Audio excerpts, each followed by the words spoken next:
You know what I've realized? Lloyd's intro clips seem like they change every 2 episodes, but the original 4 ninja have had almost the exact same ones for both seasons. Like, they don't have their golden weapons anymore, but they're still in the intro. Too iconic to remove, I guess.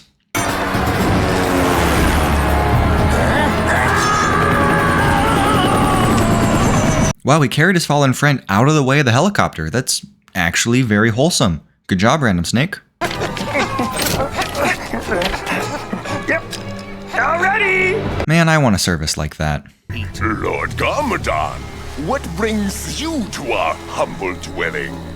Hasn't he always been in charge? Just last episode he was here. The ninja may have destroyed my mega weapon, but I have an ingenious new plan. Do they remember the mega weapon?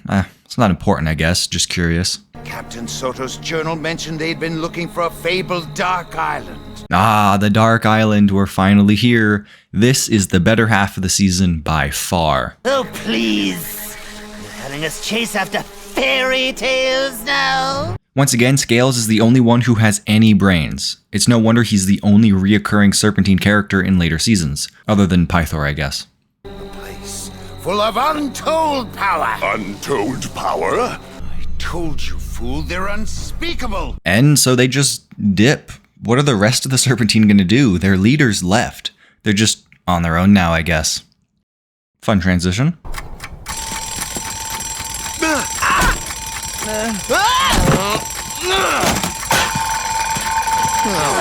Even though there's no real logic behind Zane being unbothered by the alarm, it just makes sense. Also, Lloyd is getting better at using his powers. Is it Wednesday already? This is a nod to the fact that these episodes used to air every Wednesday. Good morning, morning, morning. Up, up. It's a new day, students. Everything in the scene is pretty in character. Everyone acts exactly the way I imagine they would in this scenario. We need to settle this like men. With a round of rock, paper, clap! Did they have to censor the word scissor? Or is this just to be different? Ain't no way they all chose paper. This has to be staged to get Lloyd to do the work. Ha! Paper beats rock! How does paper beat rock? Huh, interesting. One might want to remember that statement for later in the episode. Completely optional, of course, but just a suggestion. Having a pet dragon requires a lot of responsibility. That is actually very valid. If Lloyd gets to claim the dragon that used to be the other ninjas, then he has to clean up its poop.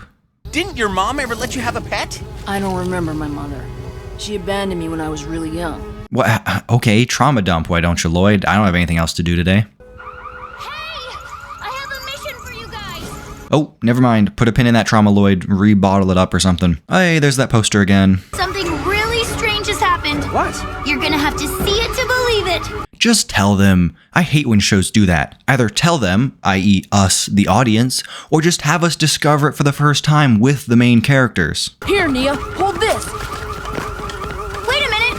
What am I supposed to do with these? Oh. Lloyd is learning fast from the other ninja, I see. So they go to the museum where they find that the Great Devourer's venom is still around. It's in the sewers or something and has turned some inanimate objects alive. The venom having this power isn't terribly far-fetched. We definitely knew it was powerful because of what it did to Garmadon. So if it can turn things evil, maybe it can turn things alive? I'm okay with it. We've got this covered. I think we can handle a few toys. That's a pretty cool bust of a stone warrior. The white face makes me think it's a representation of Kozu, the leader of the stone warriors, but I guess it could be any generic figure. Regardless, it looks awesome and I want one in my room. It looks like it's made of metal, but considering Lloyd's skull didn't explode, it must be plastic or something. Those are also Lego Raptor models back there from the Jurassic Park Lego sets. That's about the state of my room right now. Looks pretty clean. There is a Serpentine skeleton display on the wall, and a few of those guys still look intact. You didn't finish the job. Yup, there you go. Misako. Oh my gosh, Wu, please calm down. It's been a long time. Okay, you don't have to make it so dramatic. So, you gonna introduce us?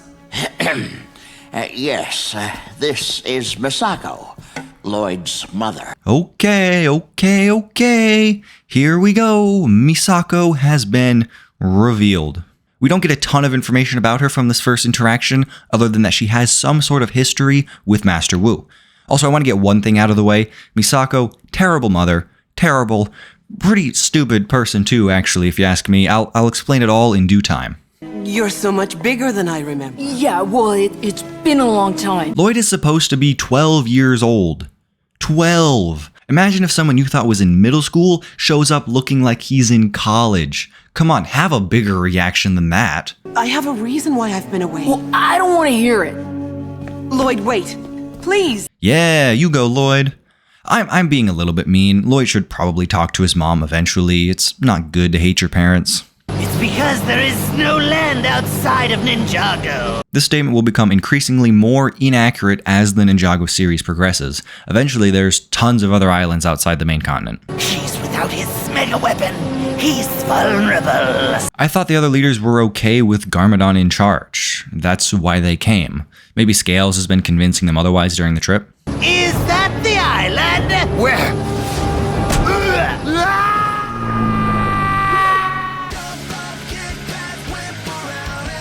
Alright, show's over. This has been a fun series. What should I do next? What? What did you say? The show's not over yet? There's another 6 episodes in this season? And then 13 more seasons after that? And then a sequel series? What? But Garmadon, he just fine. You want to know what I've been doing all this time? Long before Sensei Wu ever knew who would be the Green Ninja, I knew it would be you. Wait, so you knew but didn't say anything? This is what I mean when I say she's stupid. If she knew who the Green Ninja was, why didn't you tell Wu? It would have saved so much confusion. I dropped you off at the boarding school so I could go learn everything I could about the prophecy, in hope of one day preventing the final battle of good and evil. You can't stop fate. It's the whole one often meets their destiny on the road they take to avoid it thing. She should have taken Lloyd with her instead of dropping him off at the school for bad children. Well, oh no. I've just come up with something devious and diabolical. This might belong in conspiracy theory territory. Did Misako put Lloyd in the school for bad children in hopes that he would become evil and not fight his dad? Oh my gosh. That could make sense. I don't know. It's just a theory. Just a theory. Ninjago was created by the first Spinjitzu master. Yeah, we've heard the story 100 times. So she lore dumps, and it's revealed that Ninjago used to be twice the size, but in an effort to stop the Overlord, or the essence of evil or something, the first Spinjitzu master split the continent in 2. The 2 halves make the yin and yang symbol as well. And the lore for this is contradictory. Misako says that the Overlord and the first Spinjitzu master were evenly matched and none could defeat the other. That's fine. But then she says that the Overlord was able to create the Stone Army and was able to start winning. That part makes no sense. If they are evenly matched, unless there is outside interference, the Stone Army should not have done anything. Whew, I'm out of breath. The Stone Army came from the Overlord, who was already matched with the first Spinjitzu master, so the total amount of power from each side is still the same. Is that making any sense at all? If not, I'm sorry. It makes sense in my mind. Maybe I should draw a chart or something. Nah, I don't have the budget for that.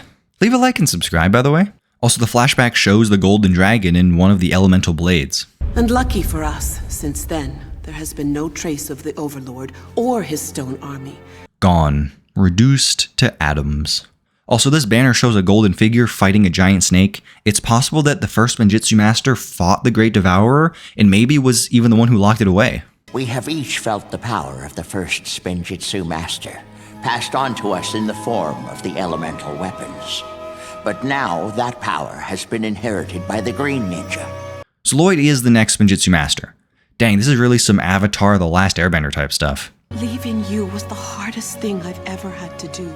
I don't know, you sure it wasn't Garmadon? I give you an ancient stone samurai warrior. You couldn't have kept that blanket on there a minute longer. I think a living towel would be much easier to fight than this. Wait, why is the venom even falling from the roof? You mean to tell me that the Great Devourer's venom has been chilling up there for at least the last several weeks and is now only deciding to drip? Wow, that thing is huge. But I have reason to believe there's still hope.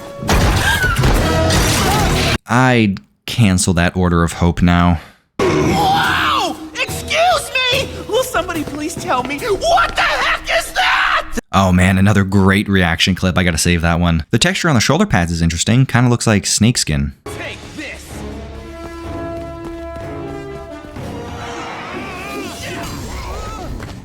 Wow. Oh, I'm worthless. There goes several $1 million. Wait a minute. How are we supposed to destroy this thing? You can't. Okay, good enough for me. Did Cole and Lloyd lose their shoulder pads in the fight? It looks like it. Oh, wait, they're back.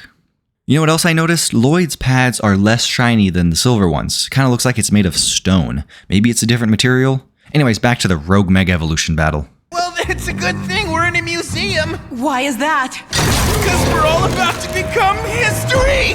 Yeah, that was good. I like that one. The door should not be holding him back for that long. Then let's settle this like men. With rock, paper, clamp.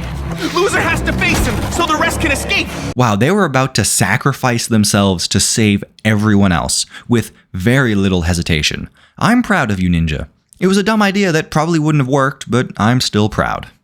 I saw green vent in the museum. That's very sus. Sorry, I'm several years late to that joke. I can't believe that's Lord Garmadon's son. Don't forget, he's yours too. Yeah, she's treating this whole thing like she didn't marry, or at least have a kid with Garmadon. Oh, speaking of Garmadon. I've been waiting for you. The Overlord seeing with thermal vision is cool. It makes him seem more primal and animalistic. Looking at the scene now, I actually kind of like it. The Overlord's voice is on point for what he is, you know, the embodiment of pure evil. Him being in the trees unseen by Garmadon also makes him seem much more spooky. Who are you? Where are you? What is this place? It is the place you were always meant to find. I order you to give me the power to defeat the ninja.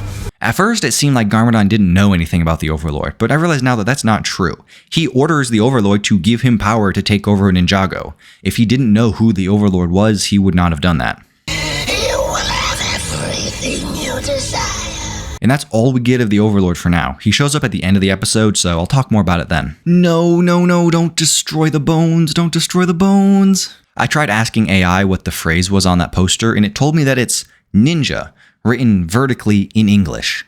I can sort of see it, like maybe that's a J and an A at the top if the word is written sideways. Maybe that's what it is. That skull looks really good on him, and he's broken it. Over here! Once again, he doesn't have his shoulder pads.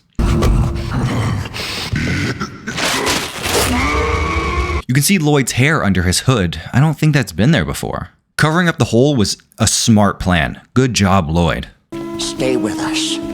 Help us fight the good fight. If that's okay with my son. Hey, the more the merrier. Yeah, that's fine. Lloyd needs to rebuild his relationship with his mom. I wouldn't give her custody, though. How much further? Until I say so. You do want to turn all of Ninjago into your image.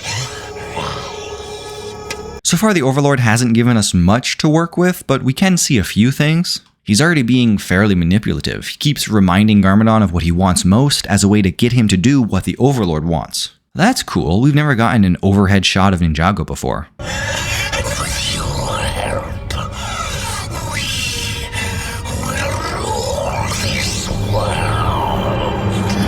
I'm glad we're out of the Mega Weapon era. As the season's villain, the Overlord will do the job pretty well. Like I said, I'll talk about him more throughout the rest of the season. Leave a like and subscribe so you don't miss the next episode. If you want to watch that next episode right now, it's available on my Patreon. Thank you to everyone for supporting this series so far. I'm having a blast, and I will see you in the next episode. So they go to the museum where they find that the Great Venom's Devourer. Okay, sorry.